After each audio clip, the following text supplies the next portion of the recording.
right. What's up, everybody? So, teaching a class together again, and we're gonna knock out some videos for you. Heck yeah.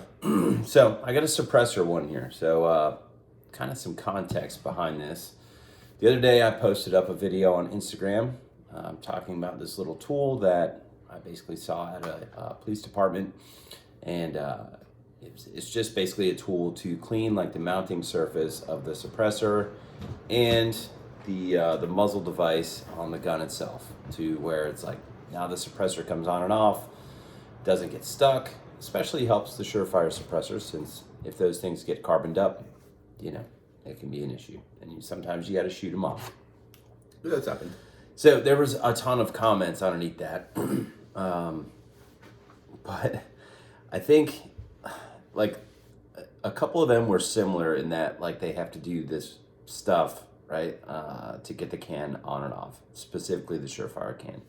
So the one guy says, I usually have to beat the collar with a punch and hammer to even get it to spin. Then he puts the gun in a vise and beats the collar with a punch and hammer to remove it. Like, I guess he's like punching the can off. I'm assuming so.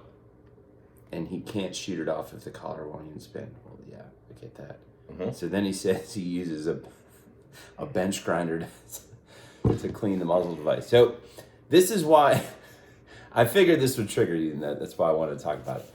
This is why I actually did that video, right? Because I felt like the thing that I was showing you is actually so easy, and it's not like going to break something. You know what I mean? And it's easy, it's cheap. Like, you get done using it, you could scrub off the off your muzzle device, clean out the suppressor, and then next time it's not going to get stuck. It's going to be easy. You'll have the same exact experience. Mm-hmm. However, if you just let that thing sit on there forever, plan on being that guy with the freaking punch and hammer. Yeah. So let me tell you a fun little story. Work with some local agent guys fairly often for an agency, and he's issued a rifle and a can. I mean, shooting it for a while. And the conversation, somehow, me and my friend Matt were talking about like removing suppressors or cleaning or whatever, and he's never had the suppressor off his rifle as long as it's been issued to him. Okay. Yeah, so then he's like, oh, let me just try this. And he tries. I suppose that's fine if you're just going to leave it like that. It's fine. But then at the range, he's like, oh, well, let me try it. And he tries to remove it, and lo and behold, he could not remove it on the range. Is this a shock to you? No, not at all. No. Honestly, it wouldn't be a shock to me despite the brand of the can. Yeah. Like my Q can, I've left the lefty on for, I don't know, maybe 4 or 5 range sessions, and I shoot anywhere from like 200 rounds of 5.56 to maybe 600 rounds of 5.56 per. So it had quite a few rounds on it with it just being left on. And that thing, I was like, uh-oh, Raggy. Like, Yeah. to unscrew it, and it's kind of like, yeah, that doesn't surprise me at all that it was stuck. Now, like suppressors are something you have to be attentive to, I think.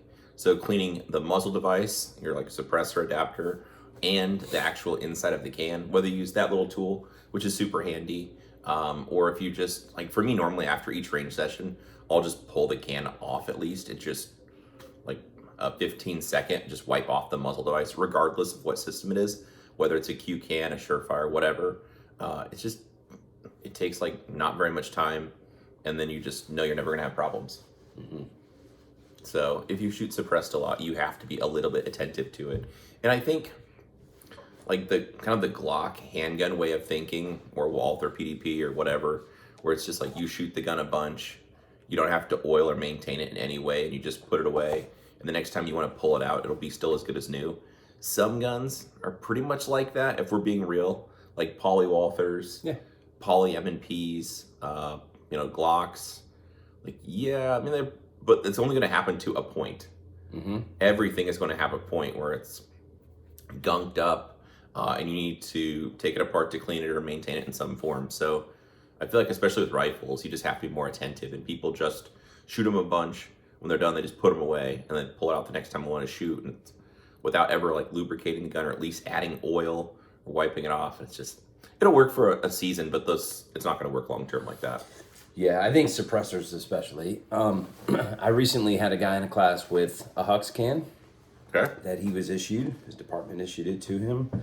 And during the class, maybe like, I don't know, once or twice a mag, it would, instead of sounding like a suppressed rifle, it would like boom like a normal rifle, and then flames would fly out of the end of it. And I was like, Great. when have you cleaned that thing? And he's like, I haven't. I didn't know I needed to do that. And I was like, yes, you have to clean the Hux cans. Like that is a thing that's like advertised, you know, you have to clean it. And I was like, how many rounds do you have on it? And he's like, well, at least 10,000. And then he was thinking about it and he was like, well, maybe more. So that thing was like all gunked up and it wasn't functioning as advertised because it wasn't taken care of. But like, what do you expect? Regardless of what brand it is, like Yeah. for suppressors especially, you just have to, like some of them you have to clean, some of them you don't have to, but just like the handgun that you shoot a bunch and never take care of or never change the battery in the red dot or let the battery, you could just shoot your handgun and at some point the battery for your red dot will die. And when it dies, you put a new one in. And if you treat your gun like that, when you have to change the battery, so to speak, you might have to do some more maintenance. Something might be stuck, gummed up. It'll just be more headache for you at that point. All right. Well, I think we covered this. Yeah. If you guys have any questions, comments, concerns about suppressors or whatever, drop them below. Booyah.